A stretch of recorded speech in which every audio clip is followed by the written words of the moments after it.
Hello, everybody, and thank you for checking out this episode of The Rotunda Show. I'm Paul Elder. And I'm Megan Kozik. We begin this episode with an update on the First Avenue tragedy. Richard McCroskey III of California has now been charged with 6 counts of capital murder for killing 4 individuals at a Farmville home in September. The 4 victims were Longwood professor Dr. Deborah Kelly, her estranged husband Mark Niederbrock, their daughter Emma Niederbrock, and Emma's friend Melanie Wells of Inwood, West Virginia. With capital murder charges, McCroskey could receive the death penalty.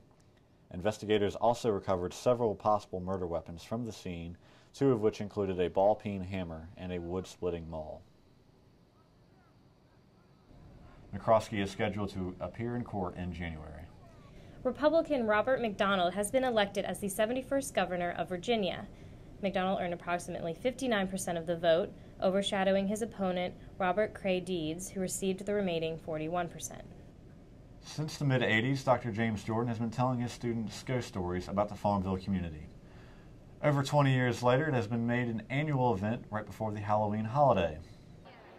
But the Longwood professor, who has been teaching at the university for over 30 years and has been either a student or a teacher for the last 61 years, recently informed his students of a story that is scarier than any other tale he could ever tell. Dr. Jordan has been diagnosed with prostate cancer and will have surgery that will force him to leave his classes before Thanksgiving. Here is Dr. Jordan on what has been the toughest part for him to deal with through all of this and on his future with the university. The hardest thing was to realize the mortality that, could be involved in the whole thing. It's scary, and it scared the daylights out of me when I was walking around alone knowing this.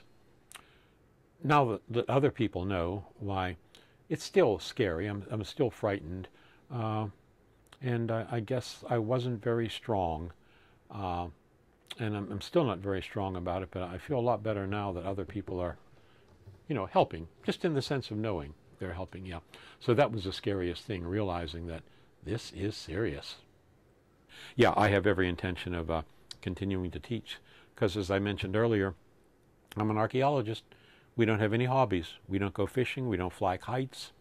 All we do is think about the past and dig holes in the ground. So I got to keep on keeping on. Yeah, no retirement. Okay. Wouldn't know what to do. At least 31 Longwood students have been advised to self-isolation after showing signs of flu-like symptoms, and as of October 16th, 4 students have been sent home.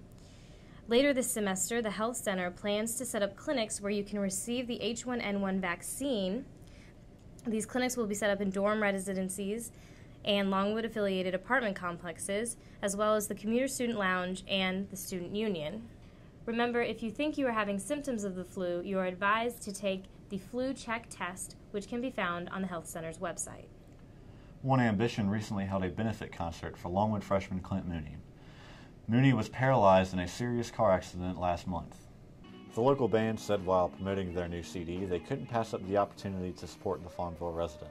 We're going to do the show anyway, but if we can raise awareness, then let's do that too. And if we can raise money, then let's do that too.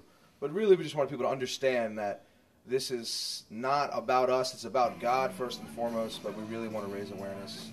My one ambition when I'm on that stage is to play positive music that somehow, somebody's going to listen to, and it's going to change a life some way.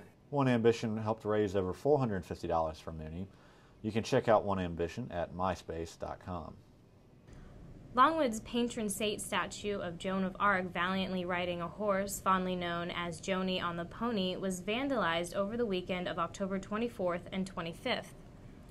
The statue once rested in the colonnades between Ruffner and French Hall. However, the Longwood Center of the Visual Arts has taken the statue in as a precaution after the incident. Longwood is offering a $1,000 award for any information that will aid in this investigation. The Student Government Association recently held an open forum for students to make comments and ask questions to different leaders of Longwood University. Some of the topics included the quality of dining hall food. I'm a junior, and this is the worst year for D-hall food that I have ever seen. The selection narrowed down. The meat, worst quality I've seen in 3 years. The sizes of the portions, like the chicken nuggets, for instance, it's more fried batter than it is actually chicken. And campus police relationship with Longwood students. The number of students who get arrests for drunk in public is staggeringly high. I was just curious as to what constitutes a drunk in public and what you look for someone who is. First of all, the law is this: if you're under 21 years of age, you cannot drink. If you possess it by swallowing it, you're guilty, okay? Now, how do we know that you did that? We know that because you have done something to draw attention to yourself. But the most prevalent showing of the night came from student complaints regarding the hours of the art building. Bedford currently closes at midnight, but students feel with card access they should be allowed to work on their projects later into the night. There are ways to make arrangements for you to be able to get in there at various times.